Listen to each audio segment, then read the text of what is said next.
Graça e paz, meus queridos irmãos, tudo bem com vocês? Estamos aqui de volta para o capítulo de número 3 de Atos dos Apóstolos, ou melhor, estamos de volta para o livro de Atos. Agora, nesse momento, o capítulo de número 3. Espero que você possa refletir na palavra de Deus, assim como eu estou fazendo, e tirar suas próprias conclusões, né? Pois nós estamos com esse objetivo de meditar na palavra de Deus. Nós tratamos já do capítulo 1, né? De forma singela, rápida, até porque o vídeo não pode ficar muito longo, né? Ficar cansativo. Mas tivemos ali, nos primeiros versículos, onde o Dr. Lucas, né? Que é o autor do livro de Atos, fala da aparição de Jesus aos seus discípulos por cerca de 40 dias. E Jesus deixa uma recomendação para eles, dizendo que não se ausentasse de Jerusalém, porque eles receberiam a promessa do Pai. Aquela promessa que está em Joel 2:28, né? A Bíblia diz que eles fizeram isso, está escrito que eles fizeram isso, permaneceram em Jerusalém, no dia da festa de Pentecoste, né? Que durava 50 dias. E estando ali, numa casa, num cenáculo, orando, cerca de 120 irmãos, eles foram revestidos do alto, receberam poder do alto. O Espírito Santo desceu sobre eles e trouxe a eles o batismo do Espírito Santo, que consequentemente fizeram eles falarem novas línguas, né, ou idiomas. E você vai ver que a multidão que ali se encontrava, pois era uma festa de Pentecoste, existia pessoas de várias nações e etnias, né? Vários lugares em Jerusalém. E eles ficaram perplexos porque viram eles falando a língua que era deles, né? O idioma que eles falavam, eles ouviam e entendiam, né? Porque eles falavam da grandeza de Deus, mesmo não tendo estudado nenhum idioma, eles estavam aptos a falar, foram capacitados a falar. E naquele dia ainda houve aquele, como sempre, ao da esquerda e da direita, né?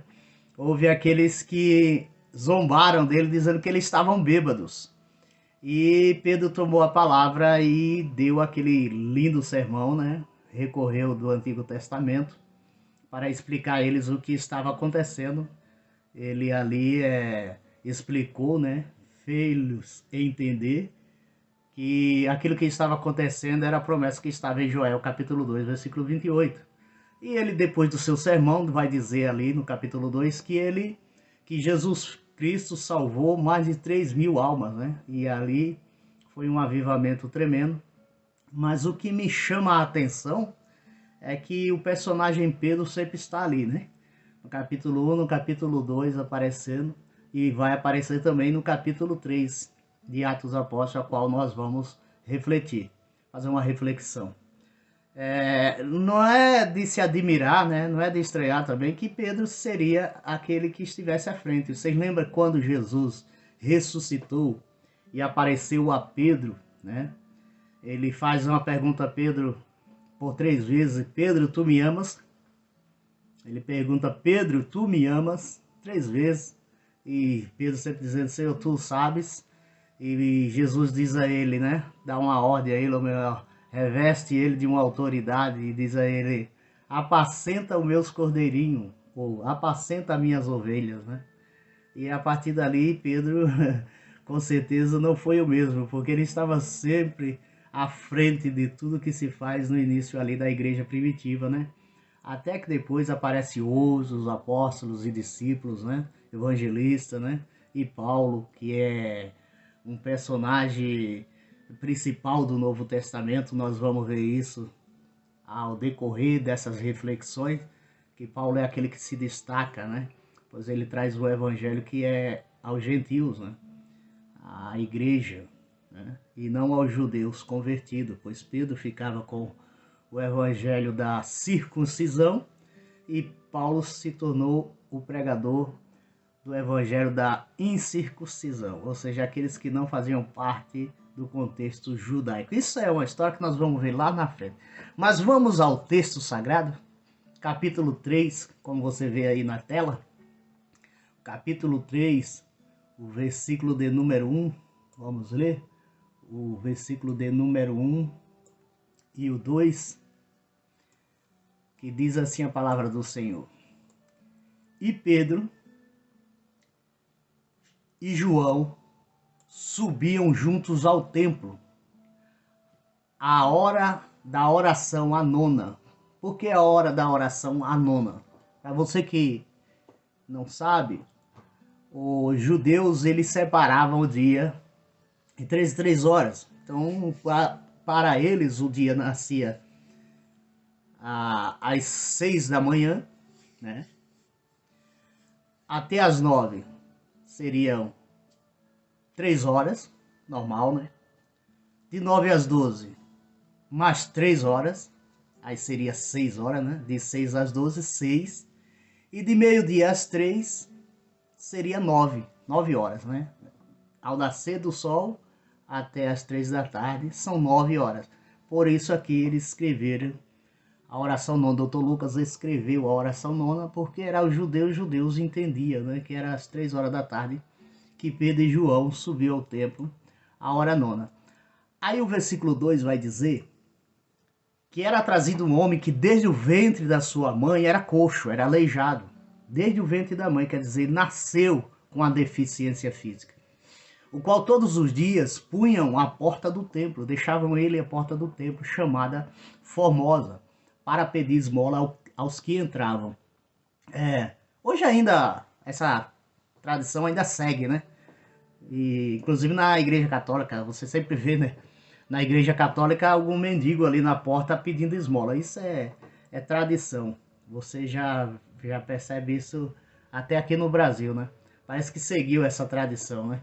E não era diferente, aquele homem coxo era colocado ali para pedir esmola, né? E trazer o trocado para casa, para que pudesse atender às necessidades. Eu acredito que não só dele, mas da sua família, né? E esse templo aqui, né, quando fala, né, que ele estava à porta do templo, né, o versículo 2 já diz isso, né, que os apóstolos subiam junto ao templo na hora nona. É bom lembrar que aquele templo ali, ele já não existe, né, porque no ano 70 depois de Cristo foi destruído, né, e hoje já não existe mais o templo, né? Aquele templo era o templo em que os judeus adoravam ao Senhor, prestavam culto, faziam os seus sacrifícios, né? Faziam os seus rituais. Antes existia a casa de Salomão. Isso aqui não é a casa de Salomão, o templo de Salomão, mas é um segundo templo, porque o de Salomão também foi destruído, completamente destruído na guerra babilônica. No retorno do cativeiro, um segundo templo foi construído, né? Que é este aqui, em que Pedro e João foi. Esse foi o segundo templo. Herodes o Grande restaurou completamente a segunda casa, essa segunda casa em que eles foram, e a reconstruiu quase inteiramente. Guarda essa palavra aqui, reconstruiu, né? Reconstruiu quase inteiramente. Seus sucessores continuaram com o trabalho de adorno e embelezamento pelo período de cerca de 46 anos, referido por João. Você vai ver isso em João, capítulo 11, versículo 20. 46 anos levaram para reconstruir o templo. Era este templo em que o apóstolo Pedro e João estiveram para a oração na hora nona, e ali eles avistaram o coxo. O versículo 3 vai dizer que o coxo, vendo Pedro e João que iam entrando, né, no templo, pediu que lhe dessem esmola. Me dá uma esmola, ele pediu. E aí a resposta de Pedro foi: e Pedro, com João fitando os olhos nele, disse: olha para nós, olha para nós. E ele olhou. A Bíblia vai dizer, versículo 5.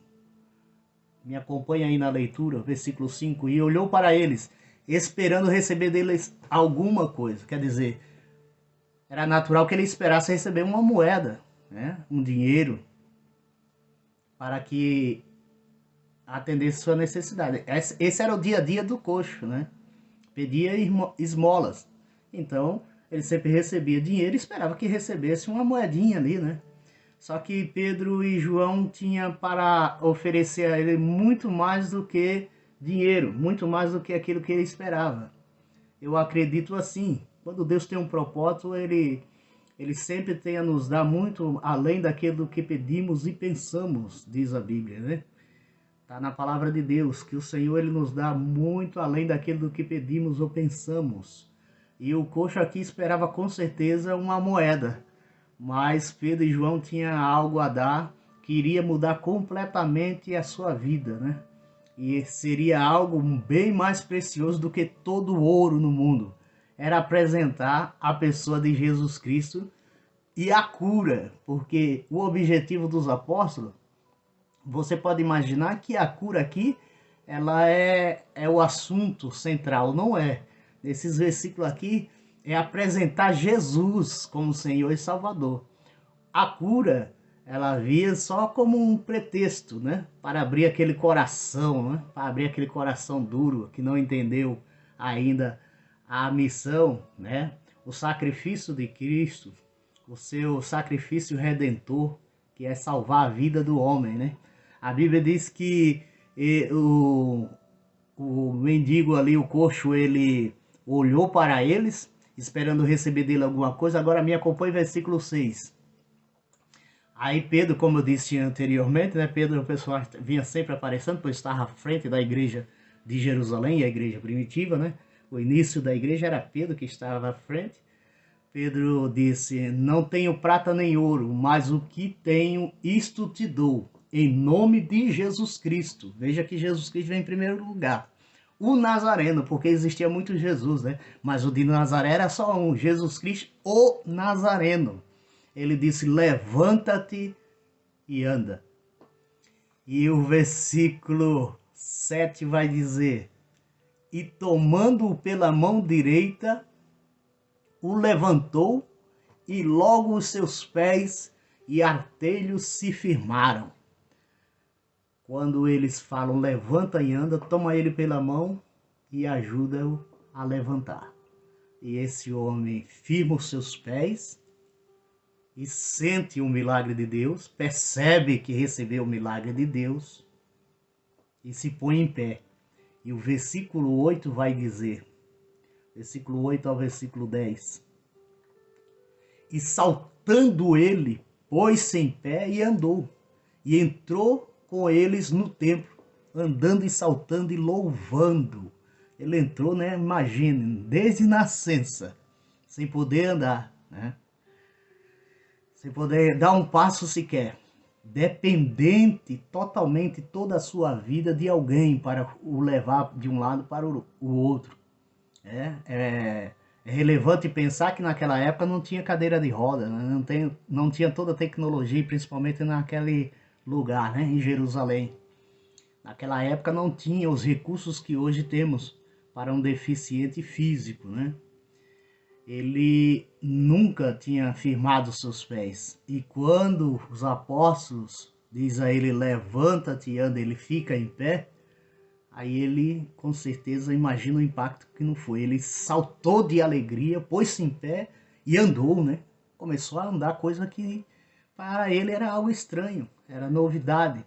E entrou com eles no templo, andando e saltando, não só andando, mas a alegria era tamanha que ele começou a saltar.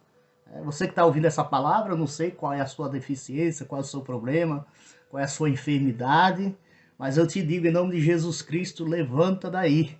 Em nome de Jesus, levanta daí. Sai daí dessa cama. Levanta, põe os teus pés no chão. Anda, salta, em nome de Jesus Cristo, porque eu creio que Jesus ainda faz milagre, ele ainda cura. Ele não mudou de forma alguma, ele está vivo.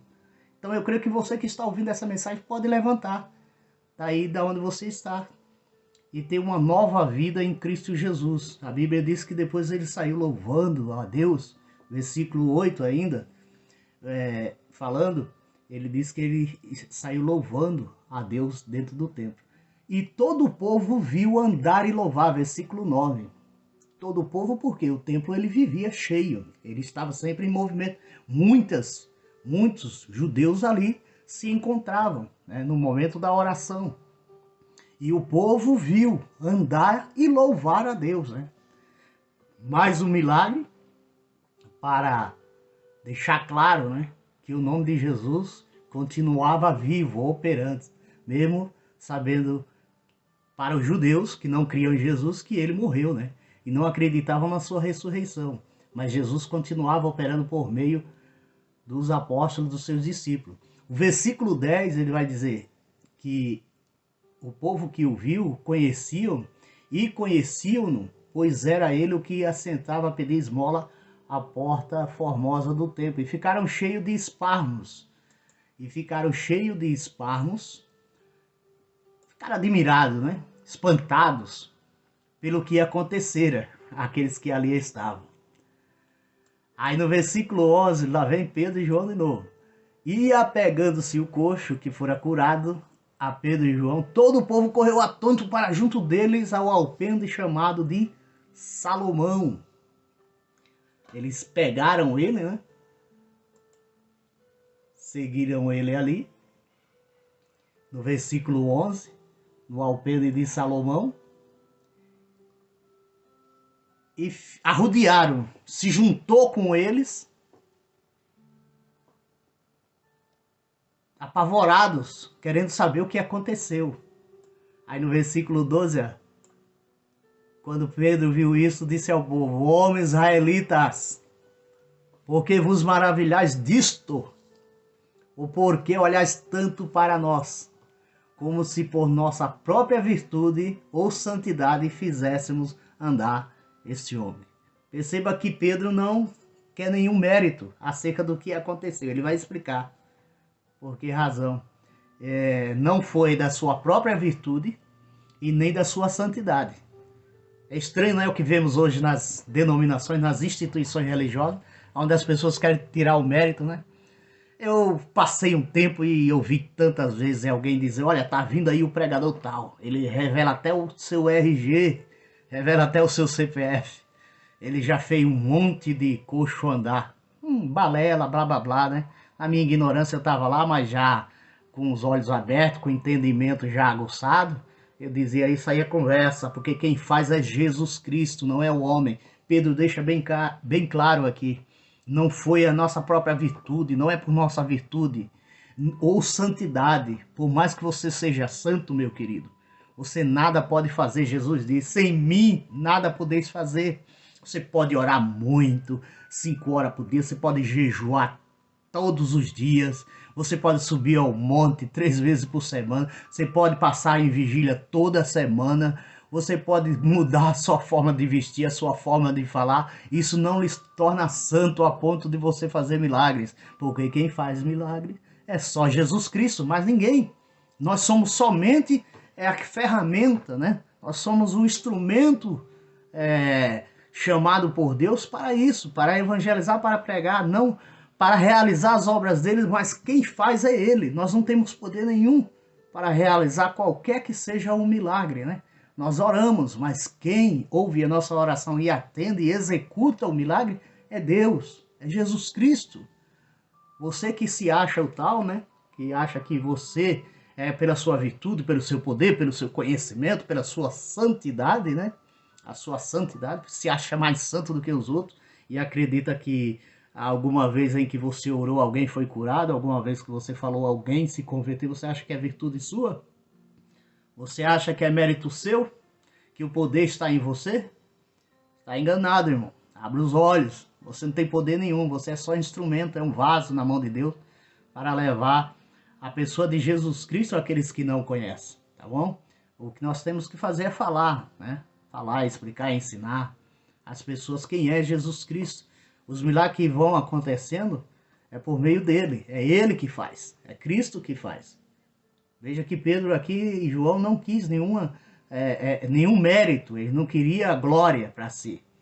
Aí ele vai dizer, versículo 13: o Deus de Abraão, de Isaque e de Jacó, o Deus de nossos pais, glorificou a seu filho Jesus, a quem vós entregastes e perante a face de Pilatos negaste, tendo ele determinado que fosse solto. O versículo, eu vou dar continuidade, versículo 13 e 14, porque eles têm uma correlação, né? O Deus de Abraão, de Isaac e de Jacó, Pedro dizendo aquela multidão que ali arrodeou, quando se admiraram com o milagre que aconteceu, ele diz: o Deus de Abraão, de Isaac e de Jacó, o Deus de nossos pais, glorificou a seu filho Jesus. Quer dizer, o mesmo Deus que chamou Abraão, Isaac e Jacó, o Deus deles, dos pais dele, quando eles falam pais, são aqueles antepassados, né? Como Abraão, Isaac e Jacó. Ele diz que glorificou a seu filho Jesus Cristo, a quem vós entregaste. Aí ele faz aquela referência, né? A quem vós entregaste. Vocês entregaram ele a Pilato e negaste ele. Interessante, né? É Pedro que está falando. Negaste ele, tendo ele determinado que fosse solto. Quer dizer, naquele momento em que estava sendo julgado Jesus, apresentado à multidão, e também um preso ali chamado Barrabás, aqueles que estavam no templo orando foram os mesmos que pediram para que soltasse o ladrão Barrabás e crucificasse o Cristo. Aí Pedro faz lembrar isso, né? A palavra vai dizer que eles negaram, né? E preferiram soltar. Ele diz, complementa isso no versículo 14, veja aqui na tela: mas vós negaste o santo e o justo, e pediste que se vos desse um homem homicida, era Barrabás, né? Vocês preferiram soltar o homicida do que a Barrabás. Mas lembrando que tudo isso era para que se cumprisse a palavra de Deus, né? Não seria diferente, né? Era necessário que Jesus fosse morto, né? E ressuscitasse ao terceiro dia. Deus o Pai o ressuscitasse para quê? Para que eles entendessem, compreendessem que o Messias chegou no tempo certo, no momento oportuno, no momento em que Deus assim o quis, né? Eles não acreditavam que Jesus era o Cristo, aí eles negaram a Jesus e resolveram soltar o homicida, segundo Pedro diz aqui. Versículo 15, ele ainda dá continuidade. E mataste o príncipe da vida, ao qual Deus ressuscitou dentre os mortos, do que nós somos testemunha. Nós somos só testemunha. A exemplo do capítulo 2 que eu falei, eles foram chamados para isso, para ser testemunha. Nós somos chamados para ser testemunha. Testemunha é falar, né, dessa pessoa de Jesus Cristo. Não ser nada e nem ninguém além disso. Nós somos testemunha. Falar, independente daqueles que negam, daqueles que aceitam, né? Nós somos testemunha. Os milagres vão acontecendo no decorrer? Vão. Mas não é nenhum mérito nosso. Não é mérito de ninguém que os milagres venham a acontecer. É necessário que ele aconteça, né? Mas todo o mérito, toda a glória é de Deus. Aí diz que ele, versículo 15, matasse o príncipe da vida, porque ele é o príncipe da vida, né? Ele disse: eu sou a verdade e a vida, ninguém vê ao Pai senão por mim. Ao qual Deus ressuscitou dentre os mortos. Deus ressuscitou Jesus, do que nós somos testemunhas. Deus ressuscitou e nós somos testemunha dessa ressurreição. Mesmo que eu não tenha visto, eu sou testemunha, porque ele me chamou para isso. Eu tenho convicção, convicção é minha. Eu tenho as experiências de vida com ele, eu conheço de perto, eu sinto ele comigo todos os dias. Por mais que eu erre, por mais que eu peque, por mais que eu faça coisas que deixam o Espírito Santo triste, eu sinto que ele não me abandona. Por isso eu sou testemunha dele e estou a fazer esse trabalho de evangelização por meio deste canal para isso, para dar continuidade àquilo que ele fez na minha vida, ser testemunha. Veja o versículo 16: e pela fé no seu nome fez o seu nome fortalecer a este que vede e conheceis. Quer dizer, os apóstolos, pela fé em Cristo e no seu nome, o nome de Cristo, não é o nome dele, é o nome de Cristo, fez o seu nome fortalecer. Quer dizer, fez o nome de Cristo fortalecer a esse que vedes e conheceis. Sim, a fé que vem por ele deu a esse, na presença de todos vós, esta perfeita saúde. A fé que vem por ele, né? Pela graça sois salvos, isso não vem de vós, é dom de Deus, não vem das obras, para que ninguém se glorie, né? Pela graça, a fé que vem por ele, deu a este. A fé dos apóstolos que vem por Jesus, deu a ele perfeita saúde, aquele homem. Uma coisa que vocês precisam entender é que para um seguidor de Cristo, para um discípulo, para uma testemunha de Cristo, o essencial é a fé. Hebreus capítulo 11, versículo 1 vai dizer: a fé é o firme fundamento das coisas que se esperam e a prova das coisas que não se veem. Quer dizer, a fé é aquilo que você não vê, você não tem, você não percebe, não é palpável. Você simplesmente crê que vai acontecer, você não está vendo. Você espera a coisa, mas está longe, está distante. Aí a fé faz isso, faz você alcançar aquilo que você não espera, faz alcançar aquilo que você não vê, né? É algo que é fundamental. Se você vê um cristão que não tem fé, duvide. Ele precisa nascer de novo.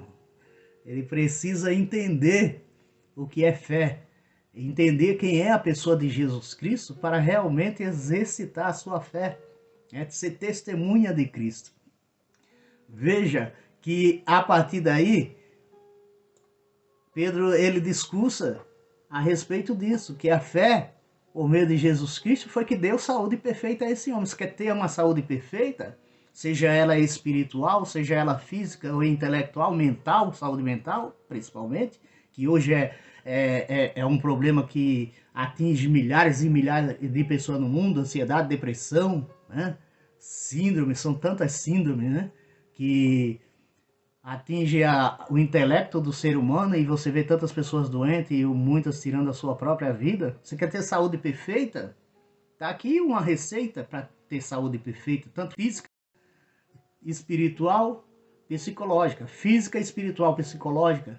Completa uma saúde perfeita, eu digo no sentido mesmo total do homem, né? Tá aqui a fé. A fé. A fé em Jesus Cristo te traz saúde perfeita, tá? E Pedro continua no seu discurso ali para ele, na sua palavra para eles. E agora, irmãos, versículo 17, e agora, irmãos, eu sei que o fizeste por ignorância, como também os vossos príncipes, quer dizer, Pedro justifica aqui que eles fizeram por ignorância, entregar Jesus, né, a morte de cruz, né, julgá-lo injustamente, porque ele era justo, Pedro disse, e soltar um criminoso. Aí Pedro vai dizer que é por ignorância, mas quando você lê a palavra do Senhor, né, toda, e você começa a estudá-la, você vai perceber que tudo o que aconteceu com Jesus era a vontade de Deus, né?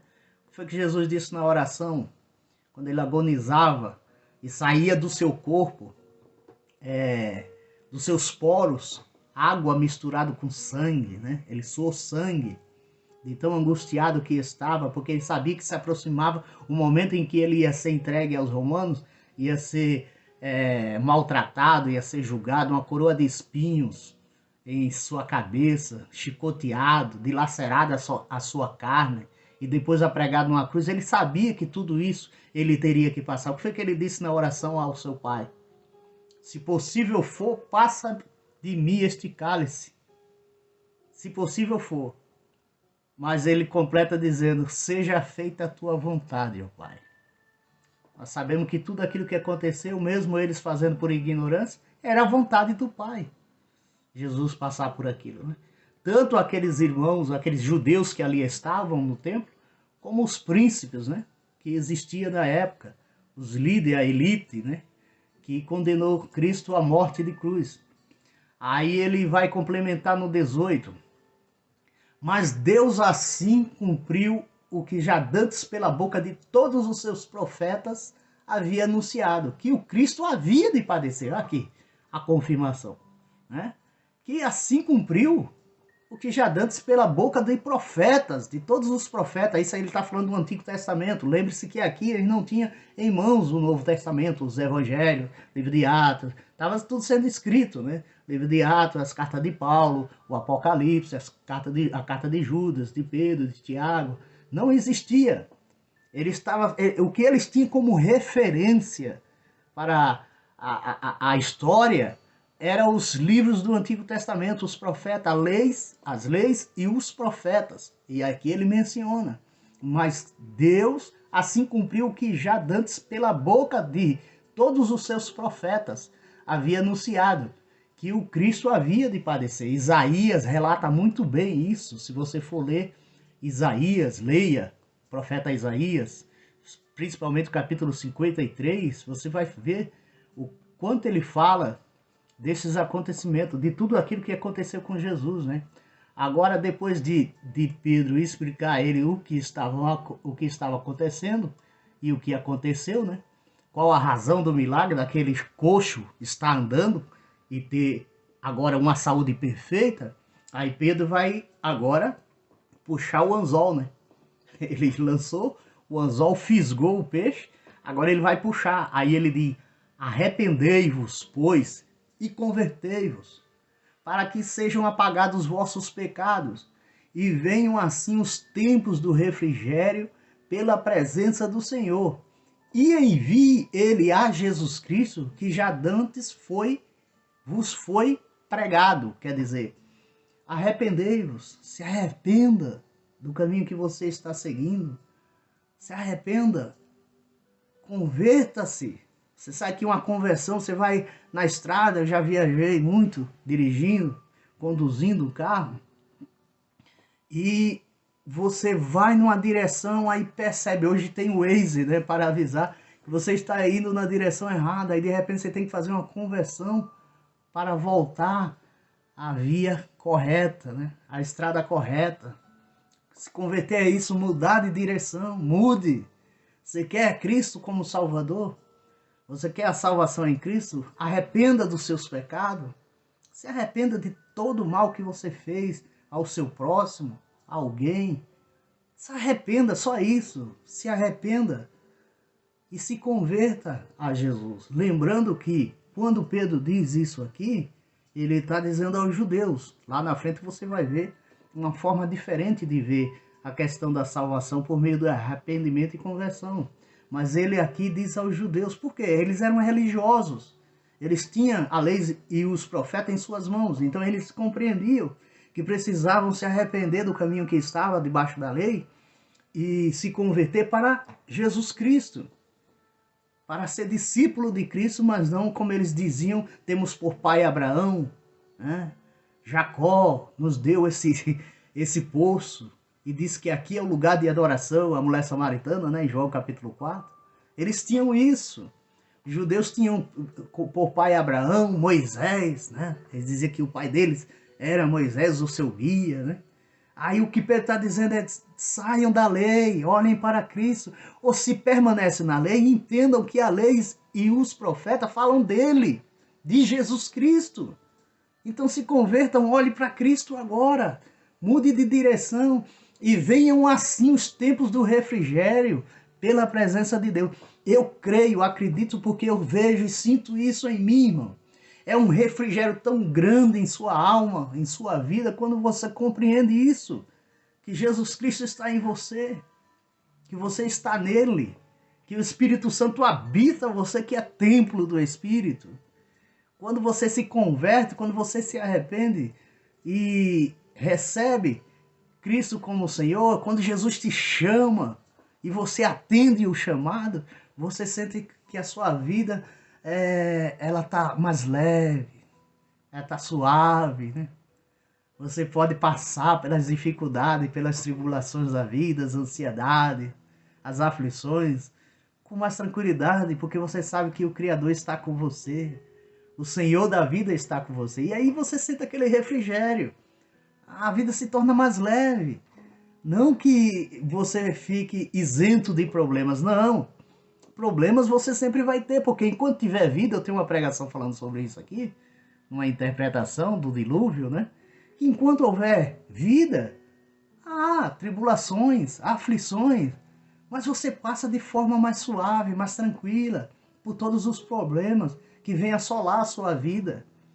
Com Jesus é tudo mais leve, tudo mais suave, e isso deixa a vida mais refrigerada, né? Fica mais leve, fica refrigerada. É o que Pedro disse aqui a eles, né? Arrependei-vos e convertei-vos, para que sejam apagados o vosso pecado. É apagado? É, porque Jesus pagou o nosso pecado. Vai ver lá na frente, mas quando a gente começar a estudar 1 Coríntios, 2 Coríntios, Romanos, como Jesus Cristo apagou todo o nosso pecado, né? E já não temos mais pecado diante do Pai, né? Temos diante dos homens, é claro, que aquilo que fizermos não vamos ter consequências, boas ou ruins, né? Mas a vida com Cristo é bem mais leve. Ele disse isso. E vem assim os tempos do refrigério pela presença do Senhor, porque a presença dele é que dá esse refrigério à nossa vida que é tão corrida, né? Principalmente nós aqui que vivemos na América, né? Os irmãos sabem muito bem que aqui as coisas são mais difíceis no Brasil. Então, se converta, se arrependa. Deixe com que Jesus conduza a sua vida e você vai ver que é bem mais fácil, bem mais tranquilo caminhar com ele, né? E envie ele a Jesus Cristo, que já dantes foi pregado. Quer dizer, que já antes de tudo já foi pregado a eles, né? Eles já conhecem. Versículo 21. O qual convém que o céu contém até aos tempos da restauração de tudo, dos quais Deus falou pela boca de todos os seus santos profetas desde o princípio. Pedro continua a sua palavra dizendo que o qual convém que o céu contenha até os tempos da restauração de tudo. Contenha quem? A Jesus Cristo, os céus contêm. Jesus continua lá por enquanto, até a restauração de tudo. Lembra que eu falei para você? Guarda essa palavra. A reconstrução do templo, né? Quando Herodes ordenou que reconstruísse o templo, porque ele estava destruído. Aqui a Bíblia vai dizer que Jesus Cristo restaurará tudo, dos quais Deus falou pela boca de todos os seus santos profetas desde o princípio. Que Cristo é o restaurador. Sabe que restaurar, vamos levar em consideração, vamos pensar aqui numa obra de arte, né? Os restauradores, já vi muita reportagem, já vi muito vídeo sobre isso. Quando eles pegam uma obra de arte, né? E ela está deteriorada pelo tempo, né? Ela está visivelmente velha, mofada. Os papéis estão se deteriorando, né? A moldura, aquilo que era original já não aparenta ser mais, mas a originalidade está ali. Só precisa ser restaurada. Quando Jesus vier, sabe o que vai acontecer? A restauração de tudo, segundo Pedro diz aqui. Lembra de Adão e Eva no paraíso? Não sentiria dor para dar à luz uma criança, a Eva, né? Adão não precisava sofrer no sol causticante, né? Para plantar e colher. Não sofreria dores, né? Cansaço para ter o pão de cada dia. O estado original da terra era o paraíso. Era o paraíso que todos nós esperamos. Eu não estou falando que é um lugar em que você não tenha nenhuma atividade, viu? Mas era um lugar em que a comunhão com o Pai era plena, completa. Nada nos faltava em Adão e Eva. Até o dia que eles pecaram. Aí você vê, ao longo da história, o caos que está na humanidade e no mundo, né? E aí Deus vai e cria o seu plano de salvação, que chegaria o dia em que Jesus Cristo viria e restauraria todas as coisas. Esse tempo está por chegar, segundo Pedro diz aqui. Qual convém que o céu contenha, ele ainda está lá. O céu está contendo ele, até que chegue o tempo, né? Até aos tempos da restauração de tudo, dos quais Deus falou pela boca do profeta. Está isso escrito em todos os profetas, que chegará o dia em que ele há de restaurar. Virá outra vez e restaurará tudo. Esse mundo que você vê hoje não será o mesmo quando ele voltar. Porque vai ser necessário que, assim como um restaurador de artes, né, de coisas de antiguidades, assim como ele restaura uma obra, o Senhor vem para restaurar, fazer com que este planeta, né, ele volte à sua originalidade, ao estado de origem, né, como era antes. Ele dá continuidade, Pedro, versículo 22, perceba aqui, Porque Moisés disse aos pais: o Senhor vosso Deus levantará dentre vossos irmãos um profeta semelhante a mim, a ele ouvireis em tudo quanto vos disser. Aí ele faz a menção aqui de Moisés, né? A palavra que Deus falou a Moisés, ou Moisés falou a eles mesmo, ao povo judeu. Porque Moisés disse aos pais, né? O Senhor vosso Deus levantará de entre vossos irmãos, quer dizer, aqueles da vossa linhagem, um daqui das tribos, um das 12 tribos, né, de Israel, ele levantará um profeta semelhante a mim. É semelhante, não sou eu, é um semelhante. A ele ouvireis em tudo quanto vos disser. Pedro pega o gancho lá, né, de Moisés, quando Moisés fala, né, ele pega o gancho. Você vai ver isso no capítulo 12, versículo 6 ao 8, né? Hebreu 3, 2, 6, pega essas referências aí, e você vai ver que ele faz menção de Moisés, vai buscar Moisés, porque era isso que esses profetas que os judeus ouviam e aceitavam e não acreditavam em Jesus. Aí ele pega Moisés e traz à tona aqui. O Senhor vosso Deus, ele disse, Moisés, vocês não lembram disso não, que Moisés disse? Que o Senhor vosso Deus levantará de entre vossos irmãos um profeta semelhante a mim? A ele ouvireis em tudo quanto vos disser. Quer dizer, parem de ouvir a mim quando chegar esse tempo. Agora ouçam a ele e obedeçam a ele. Percebam, meditem, analisem, ouçam com atenção o que ele tem a vos dizer. Jesus Cristo. Versículo 23, como eu disse, esse capítulo é um pouco curto. Versículo 23, e acontecerá que toda alma que não escutar esse profeta será exterminada dentre o povo. Que povo? O povo de Israel. O contexto aqui é judaico, né? Não está falando para universal, mas aqui o contexto é judaico. E acontecerá que toda alma que não escutar esse profeta será exterminada dentre o povo. Sim, versículo 24. Ele vai dizer, sim, e todos os profetas, desde Samuel, todos quantos depois falaram, também predisseram esses dias. Pedro usa todo o Antigo Testamento, todas as referências possíveis, para lembrar a eles que os profetas que eles acreditavam tinham mencionado Jesus Cristo, tinham profetizado acerca da vinda do Messias, que ia restaurar a ordem, né, espiritual, porque estava uma bagunça. Iam trazer a eles a vida eterna, conforme os profetas falaram acerca dele. Versículo 25. Vós sois os filhos dos profetas e da aliança que Deus fez com nossos pais, dizendo a Abraão, na tua descendência serão benditas todas as famílias da terra. Vós sois os filhos dos profetas, quer dizer, os judeus. Pedro está dizendo, vós sois os filhos dos profetas e da aliança que Deus fez com nossos pais, com nossos antecedentes, nossos descendentes.